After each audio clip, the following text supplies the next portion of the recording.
বড়দিন বা ক্রিসমাস একটি বাৎসরিক খ্রিস্টীয় উৎসব। 25শে ডিসেম্বর তারিখে যীশু খ্রিস্টের জন্মদিন উপলক্ষে এই উৎসব পালিত হয়। এই দিনটি যিশুর প্রকৃত জন্মদিন কিনা তা জানা যায়নি। আদিযুগীয় খ্রিস্টানদের বিশ্বাস অনুসারে এই তারিখের ঠিক 9 মাস পূর্বে মেরির গর্ভে প্রবেশ করেন যিশু। সম্ভবত এই হিসাব অনুসারেই 25শে ডিসেম্বর তারিখটিকে যিশুর জন্মদিন ধরা হয়।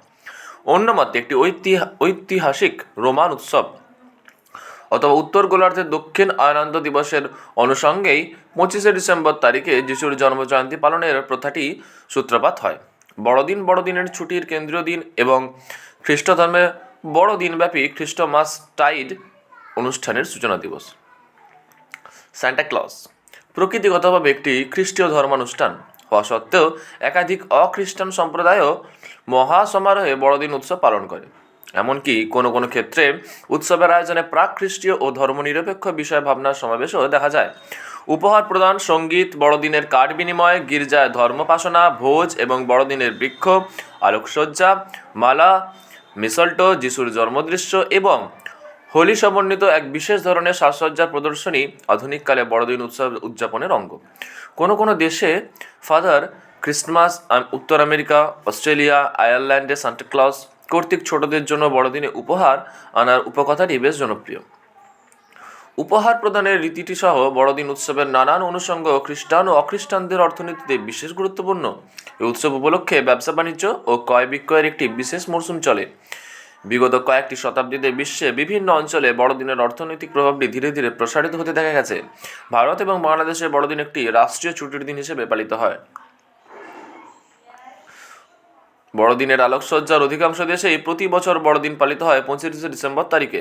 তবে রাশিয়া, জর্জিয়া, মিশর, আর্মেনিয়া, ইউক্রেন, সার্বিয়ার মতো কয়েকটি ইস্টার্ন ন্যাশনাল চার্চ 7 জানুয়ারি তারিখে বড়দিন পালন করে, কারণ এই সকল চার্চ ঐতিহ্যশালী জুলিয়ান ক্যালেন্ডার ব্যবহার করে থাকে। জুলিয়ান ক্যালেন্ডারের 25শে ডিসেম্বর প্রামাণ্য জর্জিয়ান ক্যালেন্ডারে 7 জানুয়ারি তারিখ পড়ে। খ্রিস্টধর্মে বড়দিন হল যিশুর জন্মদিবস।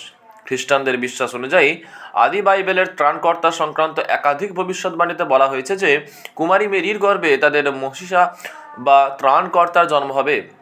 নতুন নিয়ম বা নতুন বাইবেলের মথি লিখিত সুসমাচার এবং লুক লিখিত সুসমাচার এ বর্ণিত যিশুর জন্মকাহিনী বড়দিনের উৎসবের মূল ভিত্তি।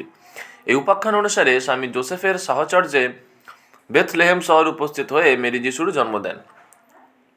জনপ্রিয় ধারণা অনুযায়ী একটি আস্তাবলে গবাদি পশু পরিবৃত অবস্থায় জন্মগ্রহণ করেছিলেন যিশু, যদিও বাইবেলের উপাখ্যানে আস্তাবল বা গবাদি পশুর কোনো উল্লেখই নেই।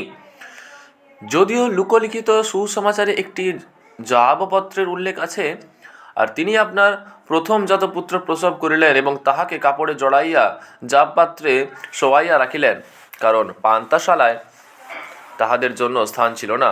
যিশুর জন্ম সংক্রান্ত প্রথম দিকের চিত্রগুলিতে গবাদি পশু ও জাবপ্রাপ্ত পরিবৃত একটি গুহায় যিশুর জন্মদৃশ্য দর্শানো হয়েছে। প্রচলিত ধারণা অনুযায়ী এটি বেথলেহেমের চার্চ অব দ্য নেটিভিটির অভ্যন্তরে। এক স্বর্গদূত বেথলেহেমের চারিপার্শ্বস্থ মাঠের মেষপালকদের যিশুর জন্ম সম্বন্ধে অবহিত করেন। এই কারণেই তারাই সেই দিব্য শিশুকে প্রথম দর্শন করার সৌভাগ্য অর্জন করেন।